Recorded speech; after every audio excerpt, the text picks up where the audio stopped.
大戦隊向いてないよ。しちまおうって算段か。5メーター。今度うるせえよ。今日もいいことしたぜ。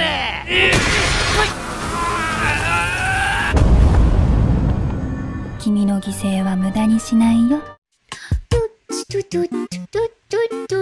Gak kerasa udah hari Senin lagi. Dan gak kerasa juga udah tanggal 22 April. Buat yang belum tahu nih ya, WAM2 lagi ngadain lomba gambar berhadiah guys. Silakan cek postingan komunitas gua di 4 harian yang laluan mungkin ya. Dan ingat, dilarang keras memakai AI. Tapi ya mari kita mengesampingkan soal lombanya, karena udah saatnya kita melanjutkan ceritanya konspirasi Power Ranger. Tapi sebelum itu, tolong support channel WAM2 biar bisa nyentuh 200.000 subrek pertamanya. Supaya nantinya kita bisa live game di channel Onyani CH. Caranya gimana? Cukup dengan push tombol subrek, like, dan aktifin lonceng notifikasi di bawah. Dan buat yang mau follow akun sosmed, silakan sikat aja langsung linknya di bawah. So, tanpa berlama-lama lagi, mari kita mulai Sentai Daishikaku episode ketiga.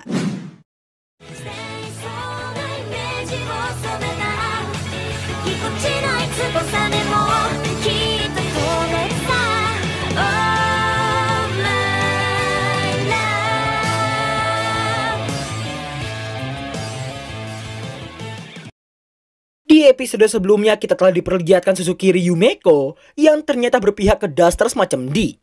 Meski masih ragu dengan hal itu, tapi D terpaksa menyetujui ajakan kerjasama darinya. Di akhir scene kita juga telah melihat kematian F yang habis diulti oleh sang Red Keeper.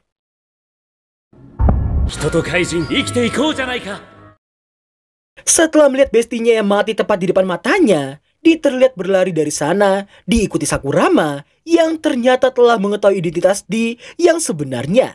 Dan dirinya menduga F yang tadi telah diulti oleh Red Keeper adalah temannya si D.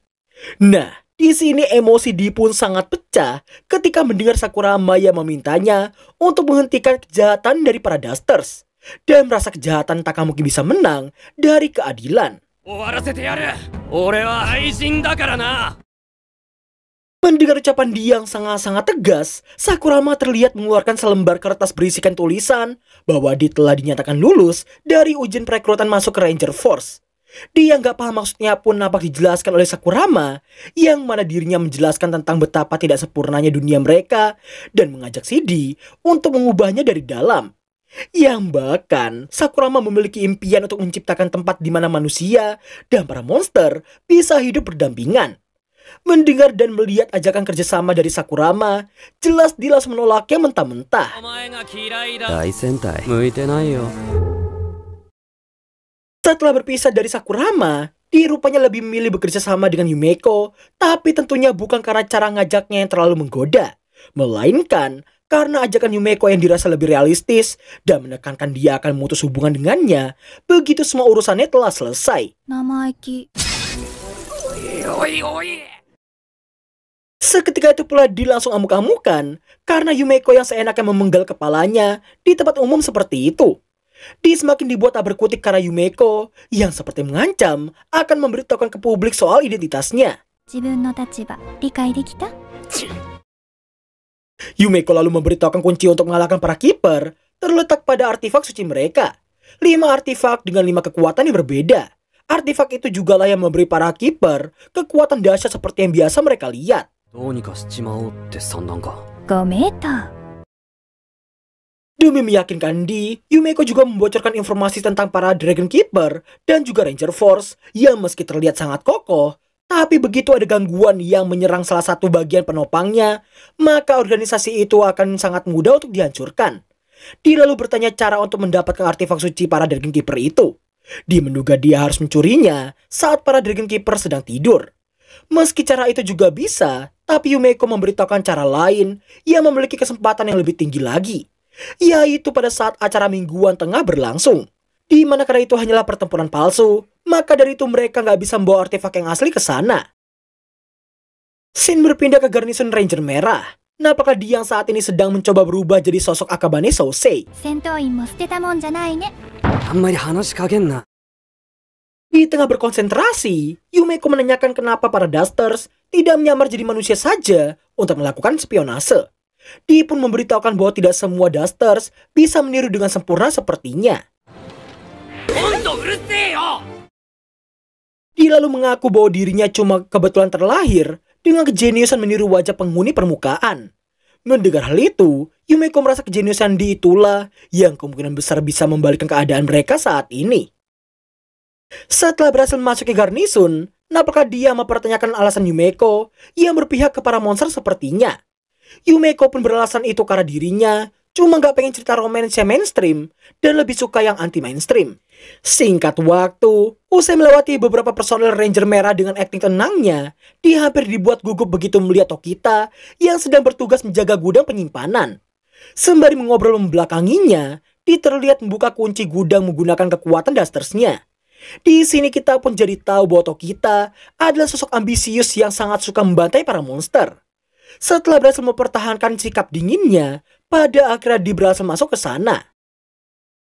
Di dalam gudang, dia terlihat sangat-sangat terkejut karena si Red Keeper yang tidak menyimpan artefak sucinya dengan baik. Karena ya kali senjata suci ditaruhnya di antara kumpulan tongkat golf kayak gini, astaga. Nah, di saat dia yang telah berhasil mengambil artefak itu dan berniat segera pergi dari sana, secara tiba-tiba... Iya, rupa-rupanya si Tokita ini telah menyadari bahwa Akabane Sosei yang tadi masuk hanyalah seonggok peniru. Dia pun terkejut dan mempertanyakan apa yang terjadi jika dia adalah Red Keeper yang asli. Namun jelas Tokita yakin 100% Akabane Sosei tidak akan lengah dari serangan apapun. Di saat dia mau memperingati Tokita tentang satu hal, sayangnya di sini si kompeten satu ini ogah mendengarkan dan terus menembaki Di terus-menerus.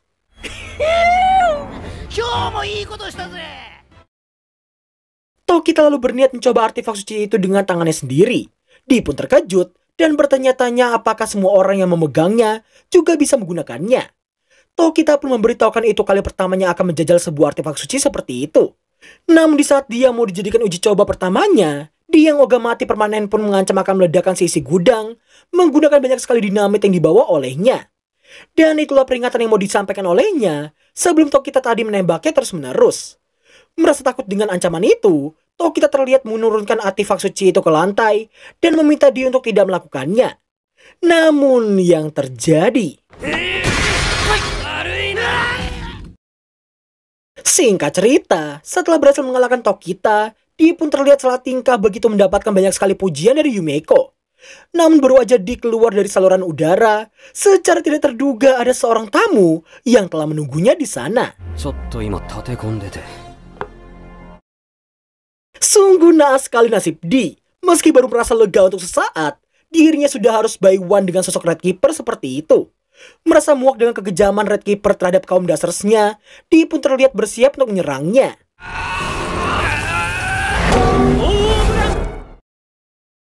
Sontak Di pun sangat-sangat terkejut melihat Red Keeper yang baru aja melakukan home run bermodalkan sebuah pipa air doang. Di lalu terkena serangan yang mungkin berasal dari pipa melayang yang dilepaskan Red Keeper barusan. Dan hal itu membuat lengan dan juga artefak suci itu terancam jatuh ke dalam jurang. Setelah melompat dan muncul lagi, rupa-rupanya dia lebih mementingkan artefak suci ketimbang lengannya sendiri. Nah, di saat dia memintanya untuk bertarung dengan serius, Red Keeper pun tertawa kencang karena dia tidak akan melawannya dengan serius jika tidak ada penonton sama sekali. Yang mana itu artinya, jika ada penonton, barulah sosok Red Keeper akan serius. Dan bener aja, begitu helikopter peliput acara muncul, Red Keeper mulai berakting seperti sosok pembela kebenaran seperti biasa. Karena terdapat puluhan ribu orang yang menunggu kematian para Duster sepertinya.